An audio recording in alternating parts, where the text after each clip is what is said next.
Hi guys. But you guys gotta back up though, because I'm not sure I'm gonna be able to do this. All right. You guys can sit down. You gotta back up. There. Okay. Yeah. Hi everyone. Thanks for being here today to witness Jen and Alex and their spiritual union of marriage. Do you guys need to take a breath? Sure. Because you really need to be here right now. A lot of planning, a lot of like trips to the ER and things, but we're good. We got it out of the way early. And I know I speak for these two when I say that if you're sitting here right now, they both love you very, very, very much, and I know they want you all to have a really good time. But honestly, it's time for you guys to be a little selfish today. It's the only time I'm going to say that, but I want you to really be here and experience this, because this is what you've been waiting for. Right? Yeah. Okay. So we're going to start off today with a couple of readings. Mm-hmm. And the first one is by Jen's cousin Sarah.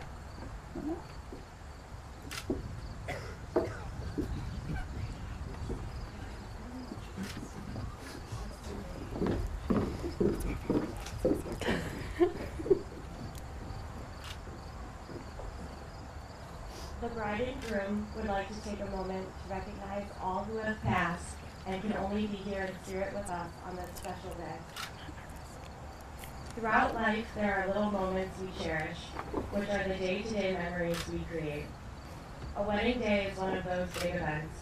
Most girls dream of the day that they get to marry their prince, and along with being blissfully happy with marrying the love of their life, she is excited to experience love's journey, the process of planning, and every little detail with the guidance and support of her mother. Jennifer would like to specifically recognize her mother, Mary Ann Lisko, today. Jennifer, and most everyone, describe her as one of the most genuine, sweet, and loving people that God put in this world. She is missed every day by many, but especially by Jen. We all know that she is looking down, watching this ceremony today, and is so happy for Jen, and proud to gain a son-in-law like Alex. We thought of you with love today, but that is nothing new. We thought of you yesterday, and the days before that too. We think of you in silence. We often speak your name. Now all we have are memories, and your picture in a frame. Your memory is our keepsake, with which we'll never part. God has you in his keeping. We have you in our hearts. In memory of Mary Ann and all the loved ones that have been lost, we pray. Good job. Thanks. The next reader is Jen's very good friend Tonya.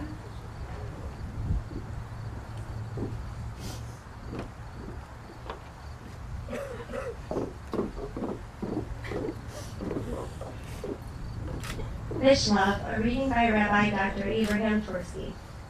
What's fish love? Consider this.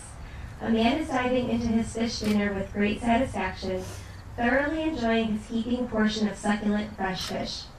Another gentleman is watching from a distance, fascinated by the expressions of great delight coming from the eater. As he passes by, he mentions to the gentleman, "It seems like you are really enjoying that fish dinner." The gentleman replies enthusiastically, "I love fish." In response, the other man says, "If you love fish so much, why did you allow this fish to be taken from the ocean and killed, just for your consumption?" Rabbi Tversky goes on to teach that man doesn't really love fish. He loves the way the fish makes him feel. He is really loving himself. And sometimes when a couple falls in love, the man sees a woman as someone who provides him with physical emotions and needs. And she sees in a man somebody she feels that she can wed, and that was love. But each one is looking after their own needs. It is not love for the other person becomes a vehicle for their gratification. Too much of what is called love is fish love. An external love is not what I am going to get, but what I am going to give. We had a rabbi that said that people make a serious mistake in thinking that you can give to those whom you love, and the real answer is, that you love those to whom you give. And his point is, If I give something to you, I have invested myself in you. And since self-love is a given, everybody loves themselves. Now that part of me is becoming you. There is a part of me and you that I love. So truer love is a love of giving, not a love of receiving. Selfless love is based on what you give to the person loved. Attention, support, love, with the only aim to make that person happy. Selfless love is wanting someone to be happy regardless of their feelings toward you. It is unconditional. Jen and Alex, I wish for you both to continue to show each other selfless love, not fish love, and that with the act of giving, you live your lives feeling unconditional love for one another.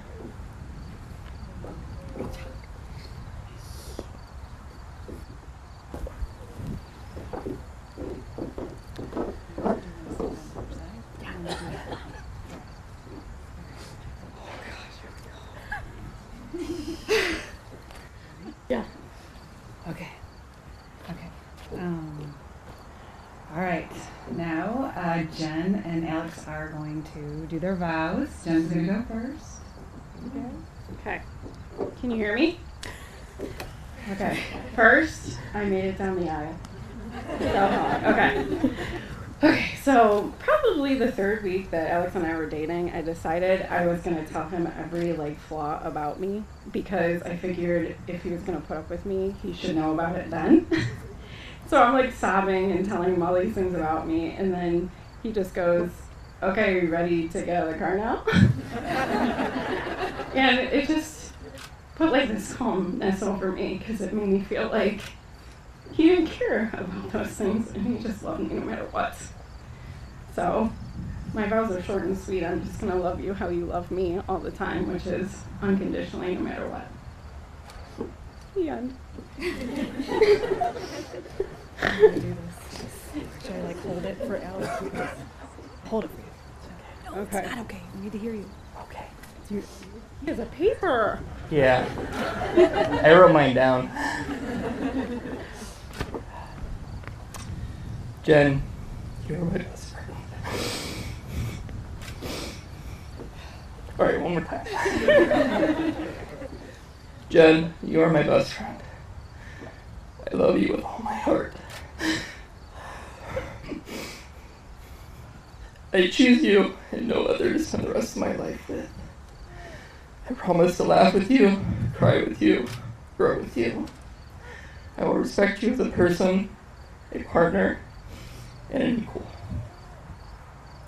I promise to support your dreams and respect our differences. I will love you when we are together and when we are apart. I will keep a hold of you, comfort you, protect you, and shelter you for all the days of my life. Good job, guys. Awesome. Okay. You good? Yeah. Okay. So I was thinking about, I had a talk with Jen and Alex, and I was thinking about how, when you are looking for a partner, soulmate, whatever, we put a lot of effort into doing that, right? We, go to bars, we, go online dating, speed dating, blind date, whatever. We put a lot of effort into finding that person. And it's kind of like, when we find them, then we just check it off and we're like, okay, I'm gonna go, live in my castle, everything's gonna be great, whatever.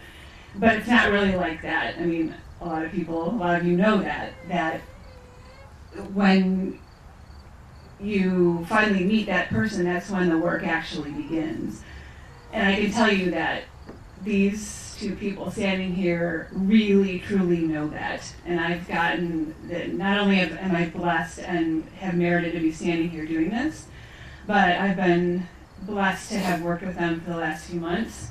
And these two together the last few months, and they really understand that it takes a lot of work, and it starts by taking responsibility for their own junk, and then they can support each other and be compassionate with each other going forward. And I know they both know that, and they understand that there's work ahead, but I know that they really really, really, truly love each other, and they're ready for that. Okay. So, Jen and Alex. I'm going to read this because I'm going to forget something. Okay.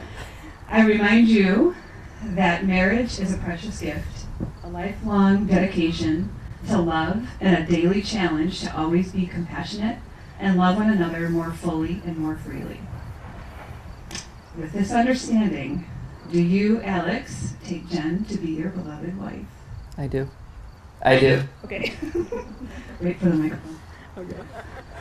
With this oh God. What does this mean? Okay. With this understanding, do you, Jen, take Alex to be your beloved husband? I totally do. Say it again. Oh. You Push pressed it the up. button again. I didn't. I'm not touching. I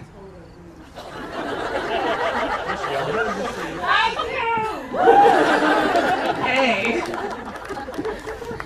Jen doesn't really need a microphone. Okay, we're gonna do the ring. Ready for this? Yeah. Alex and Jen have chosen rings as outward symbols of the commitment they make today. From the earliest times, rings have been symbols of wedded love, an unbroken and never-ending circle that symbolizes a commitment to love that is also never-ending. Alex, take the ring which you have selected and place it on Jen's finger and say these words to her. I'll go back and forth here. This ring is a gift for you, This ring is a gift for you, symbolizing my desire that you will be my wife. Read that again. It's a long one. Symbolizing my desire Symbolizing my desire that you will be my wife that you will be my wife from this day forward. from this day forward.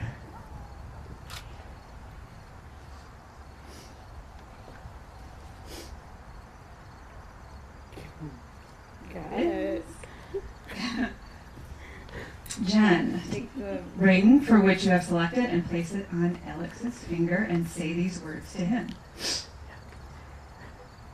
This ring Oh, is sorry. it's okay. Okay. This ring is a gift for you, This ring. Do it. This ring is a gift for you. symbolizing my desire that you will be my husband. Symbolizing my desire Symbolizing my desire that you will be my husband that you will be my husband from this day forward. from this day forward. It's all good. This isn't working, so we're just gonna Try the button again. It's not. That's okay. Hello?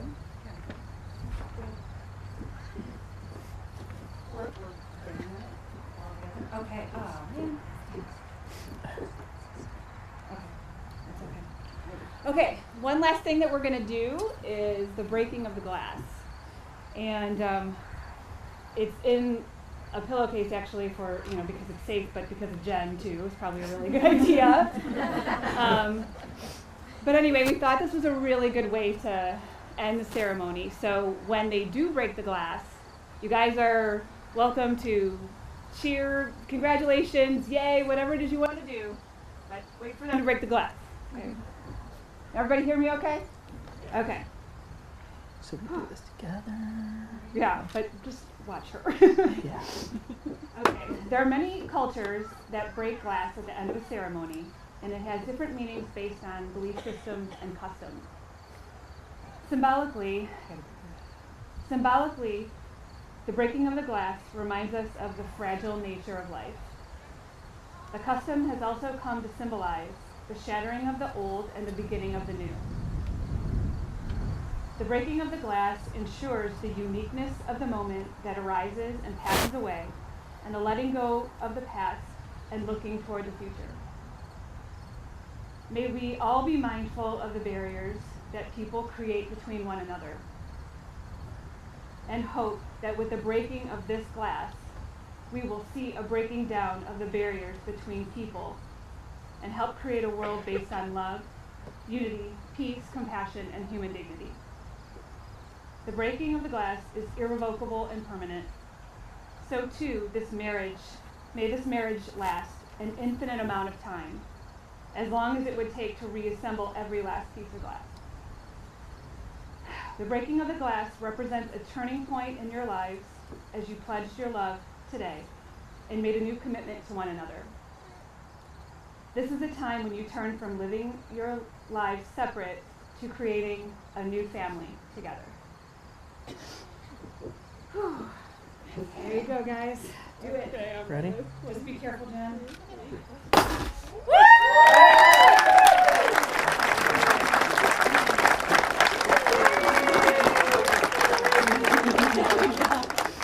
Okay, one last thing. This is like last piece of the puzzle.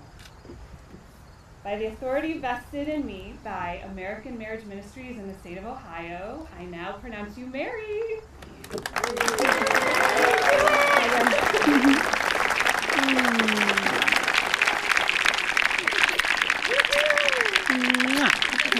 I love you too. You look so handsome. Now we're gonna walk home. Are we ready? Okay. You want to take my arm or my hand? Yes.